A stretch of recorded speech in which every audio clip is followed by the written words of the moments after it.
ಕೆಲವು ಸಂಘ ಸಂಸ್ಥೆಗಳು ಇರ್ಬೋದು, ಎಲ್ಲ ಕೆಲಸ ಮಾಡ್ತಿದ್ದಾರೆ. ನಾನು ಖುಷಿಯಾಗಿದ್ದು ಬೆಳಿಗ್ಗೆ ಕಾರಲ್ಲಿ ಬರ್ತಾ ನೋಡಿದೆ ಒಂದ್ ಕಡೆ ನೃಪತುಂಗ ರಸ್ತೆಯಲ್ಲಿ ನಿಸರ್ಗ ಗ್ರ್ಯಾಂಡ್ ಅನ್ನೋರು ಓಟ್ ಹಾಕೊಂಡು ಬಂದ್ರೆ ಅವ್ರಿಗೆ ಫ್ರೀ ಊಟ ತಿಂಡಿ ಕಾಫಿ ಎಲ್ಲ ಕೊಡ್ತಾರೆ ಅಂತ. ಸೊ ಆಸ್ ಎ ಸಿಟಿಸನ್ ಅವ್ರವ್ರ ರೆಸ್ಪಾನ್ಸಿಬಿಲಿಟಿಗಳು ಎಲ್ಲ ಮಾಡ್ತಿದ್ದಾರೆ. ಸೊ ದಯವಿಟ್ಟು ಎಲ್ಲ ಹೆಚ್ಚೆಚ್ಚು ಸಂಖ್ಯೆಯಲ್ಲಿ ಬಂದು ವೋಟನ್ನ ಮಾಡಿ. ವೋಟರ್ಸ್ಗೆಲ್ಲ ಏನ್ ಹೇಳಕ್ ಬಯಸ್ತೀರ? ಈ ವೋಟರ್ಸ್ ಖುಷಿಯಿಂದ ಬಂದು ಹಾಕ್ಬೇಕು, ನಮ್ಮ ರೈಟ್ಸ್ ಅನ್ನ ನಾವು ಚಲಾಯಿಸ್ತಿದೀವಿ ಅಂತ. ಪ್ಲಸ್ ನಾ ಬೆಳಗ್ಗೆ ನ್ಯೂಸ್ ಚಾನೆಲ್ಸ್ ಅಲ್ಲಿ ನೋಡ್ತಾ ಇದ್ದೆ, ಹಿರಿಯ ನಾಗರಿಕರೇ ಹೆಚ್ಚೆಚ್ಚು ಕ್ಯೂ ಅಲ್ಲಿ ನಿಂತು ಬಂದು ತಮ್ಮ ಹಕ್ಕನ್ನು ಚಲಾಯಿಸ್ತಾ ಇದ್ರು, ವೋಟಿಂಗ್ ಮಾಡ್ತಾ ಇದ್ರು.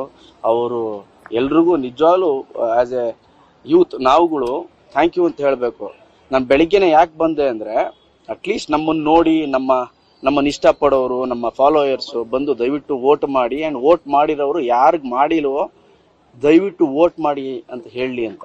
ಎಸ್ಪೆಷಲಿ ಯೂತ್ಸ್ ದಯವಿಟ್ಟು ಬಂದು ಎಲ್ಲರೂ ವೋಟ್ ಮಾಡ್ಬೇಕು. ಇಫ್ ಯು ಸಿ ವೋಟ್ ಬಂದಿದೆ, ಸುಮಾರು ಜನ, ಹೆಚ್ಚು ಜನ ಬಂದಿದ್ದಾರೆ. ಈಗ ನಾರ್ಮಲ್ ಆಗಿ ಬೇರೆ ಕಡೆ ನೋಡಿದಂಗೆ ಇಲ್ಲಿ ತುಂಬಾ ಜನ ಬಂದಿದ್ದಾರೆ. ಏನ್ ಅನ್ಸುತ್ತೆ ಸರ್? ತುಂಬಾ ಖುಷಿ ಆಯ್ತು ನನಗೆ. ನಾನು ಹೇಳ್ದನಲ್ಲ, ಅವೆಲ್ಲ ಬಂದು ನೋಡಿದ ತಕ್ಷಣ ದೊಡ್ಡ ಕ್ಯೂ ನೋಡಿ ನನಗೆ ಬಹಳ ಖುಷಿ ಆಯ್ತು. ಅದರಲ್ಲೂ ಹಿರಿಯರು ಎಲ್ಲರೂ, ಒಂದಷ್ಟು ಹಿರಿಯರೇ ಬಂದು ನಿಂತಿದ್ರು. ಅಂಡ್ 60+ ಅವ್ರಿಗೆ ನಾನೇ ಒಂದಷ್ಟು ಜನನ ಮುಂದೆ ಕಳಿಸ್ತೀನಿ, ನೀವು ಹೋಗಿ ವೋಟ್ ಮಾಡಿ ಅಂತ. ಸೊ ಮೋರ್ ದೆನ್ ಕ್ಯೂ ಅಲ್ಲಿ ನಿಂತ್ಕೊಂಡ್ವಿ ಅನ್ನೋದಕ್ಕಿಂತ ನಮ್ಮ ವೋಟನ್ನು ನಾವು ವೇಸ್ಟ್ ಮಾಡಲಿಲ್ಲ. ನಾಳೆ ದಿನ ಏನಾದರೂ ನಮಗೆ ಬೇಕು ಅಂದ್ರೆ ಹಕ್ಕಿಂದ ಕೇಳ್ಬೋದು, ಈ ಕೆಲಸ ಆಗಿಲ್ಲ ಮಾಡ್ರಿ ಅಂತ.